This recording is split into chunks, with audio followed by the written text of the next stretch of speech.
feel good about what I'm waking up doing and about my lifestyle.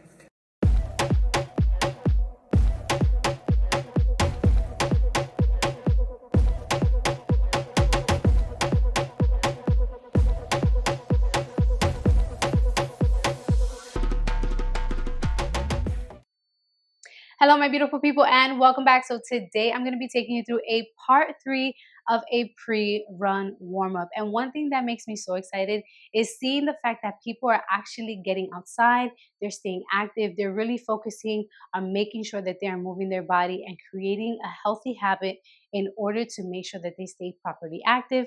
But one of the most crucial things about being active is making sure that you know how to warm up and how to recover before any type of workout, especially when it comes to running. So for those of you who run 5Ks, 10Ks, half marathons, or full marathons, you know that we are not running on a track ground, which is very different from the cement in the streets, which means it creates a huge impact on our lower body and especially on our kneecaps and our feet. So making sure that we properly warm up and properly recover is crucial to making sure that we prevent the risk of injury. So I'm going to be going over a couple of things that you can do to warm up your body before you start your long or short runs, just to make sure that we can prevent the risk of injury. And every single workout will be 30 seconds on with a 10-second break. So if you guys are ready, make sure you have something soft beneath you, make sure you can see me, and let's get started.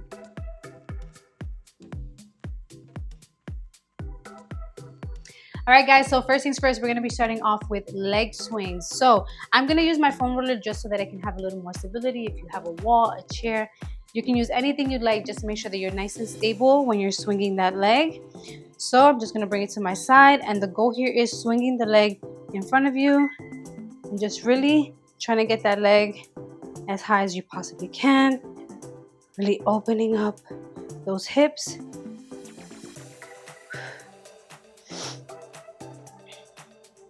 And just keeping in mind that running is a single leg movement.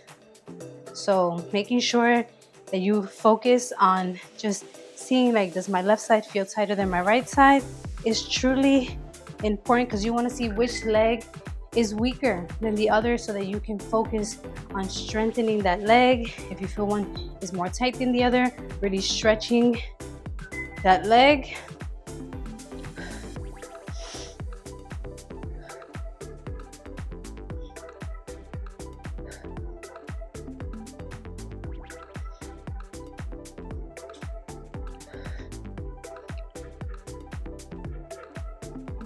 Like, my right leg just felt way tighter. I have been running a lot lately. Really getting those miles in. Perfect. Next, we're gonna do forward and back. So we're just gonna take our leg, swinging it forward and back.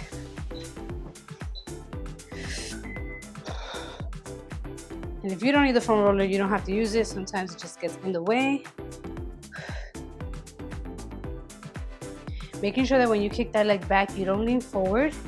Just want to keep that back nice and neutral.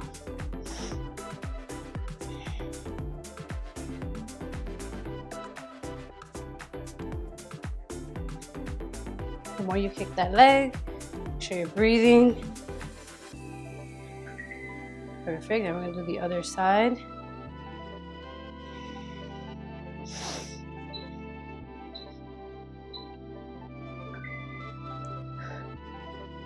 Making sure that leg that's standing, you open up those toes, really push that big toe into the ground. Stay nice and stable.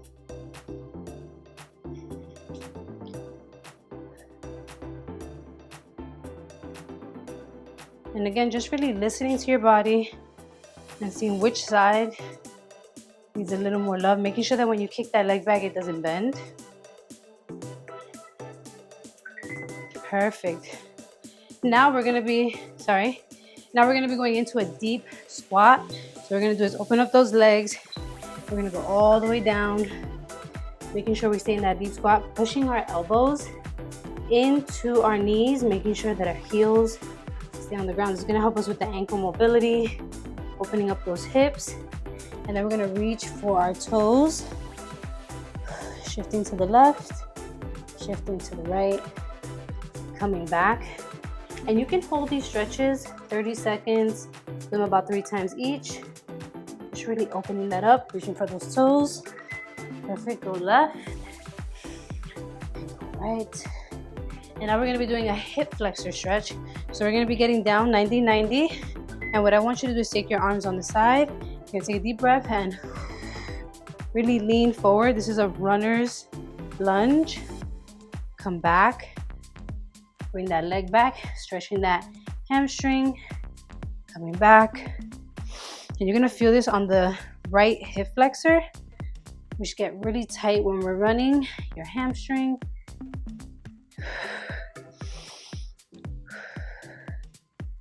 Perfect. Nice work. And we're gonna switch sides. And again, you can do these up to 3 times on each side. 30 seconds on, 10-second break. And again, you're gonna feel a deeper stretch on one side than the other. Much harder for me to come down for that right leg. But I don't feel as much tightness on my left hip flexor. So listening to your body is super important.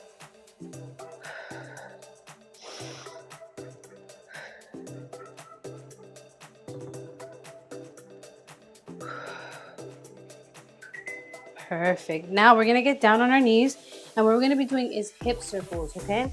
So we're gonna get tabletop position, and what I want you to do is draw a big circle and down, draw a big circle back, big circle back, big circle forward. Making sure your legs stay at least hip width apart. Just really opening that up. We hold all of our stress in our hips. Nice work. And then we're gonna do the opposite side. Especially if you sit for prolonged periods of time. That's another reason why it's so important to make sure that we're doing these warm-ups, because you go from sitting down for 8 hours to then running 10 to 15 miles is a little crazy if you're not actually making sure that you don't have that tightness in those muscles. Like, I'm noticing my right side is so much more tight than my left side. So you want to make sure that we're opening that up, really focusing on that weak side more to make sure that we're nice and ready to get everything going. So next, we're going to be doing an adductor, a groin stretch with so we're going to be groin and then forward. So right here, that groin stretch, really opening this up right here, then going forward. Good job. Step back a little bit. Nice. Making sure you're breathing as you go deeper into that stretch. Good job. Nice work. I'm going to do the opposite side. And again, every time you go to lunge into that stretch, you want to take a nice deep breath. Especially when one side is definitely tighter than the other. Just lifting up my right leg right now, I can feel this in my hip flexor. That's because I've been running a whole lot, training, biking, but making sure that I recover properly, warm up properly is essential to making sure I don't have any injuries. Perfect. Next, we're going to be going into a cat-cow, because when we run, we are using our core. You can sometimes feel this in your lower back. So I want you to exhale, open up, exhale, inhale, exhale,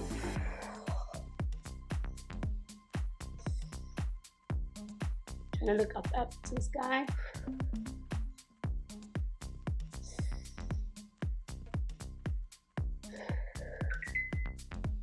Good job. And next, we're just going to go into a cobra. So I'm going to have you go into a child's pose. Really reaching. You're going to really round that back. Drop those hips. Look up, create that spinal flexion, looking up, looking left, looking right, looking up, and back into the child's pose. And again.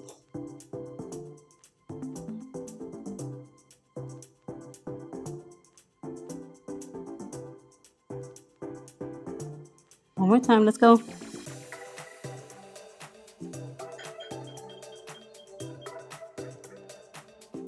And up. And just really trying to relax your body.